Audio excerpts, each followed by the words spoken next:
Here is a psychological truth you are not ready to hear. The very walls you build to keep yourself safe are the same walls that slowly isolate your heart from the love you long for. Imagine Lila standing by the window of her cozy apartment.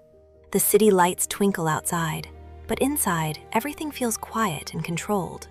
She just ended another conversation that was getting too close. She feels a familiar sense of relief wash over her.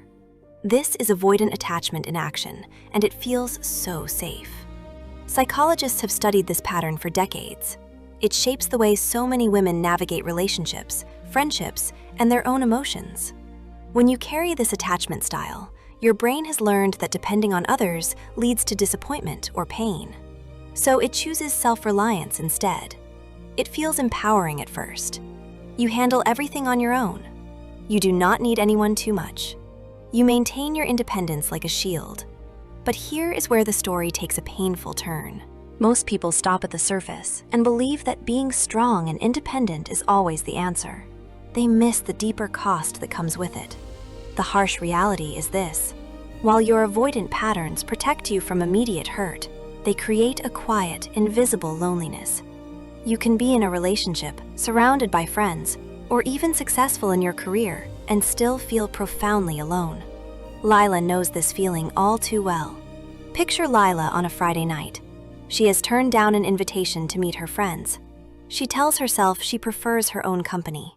She pours a glass of wine, curls up with a book, and for a moment it feels peaceful, safe.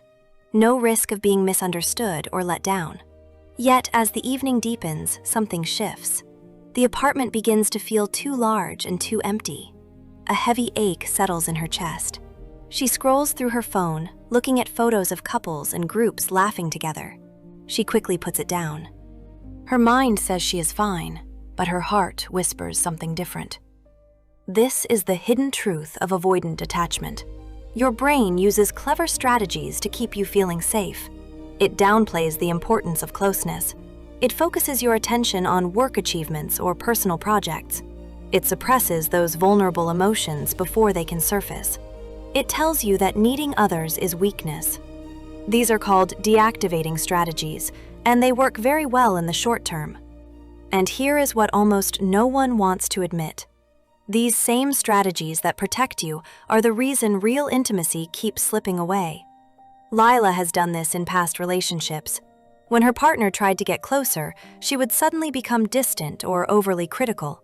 She would pick small fights or create emotional space without realizing why. It was not because she did not care. It was because getting close triggered old fears from childhood. Maybe as a little girl, her needs were dismissed. She learned that showing emotion led to rejection. So her young mind decided the safest path was to rely only on herself. Now, as an adult, that same survival strategy plays out automatically. Every time vulnerability knocks on the door, Lila gently but firmly closes it. She feels in control. She feels safe. But over months and years, the connections in her life remain shallow.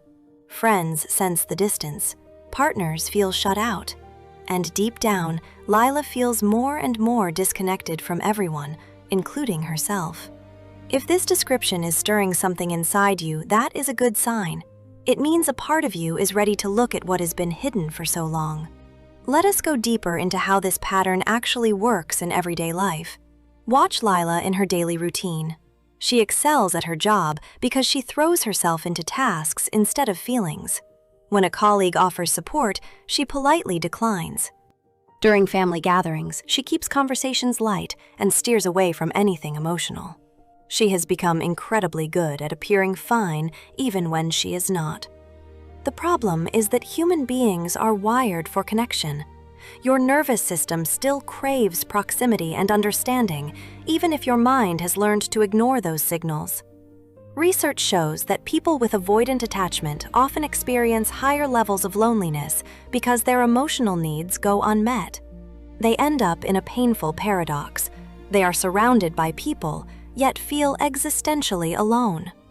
The good news is that awareness is the first crack in these protective walls. Understanding why avoidant attachment feels so safe is the beginning of change. If you want to start breaking the cycle, there is one gentle but powerful step you can take today.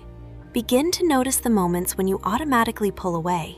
Real security comes not from total independence, but from learning that it is safe to let the right people in.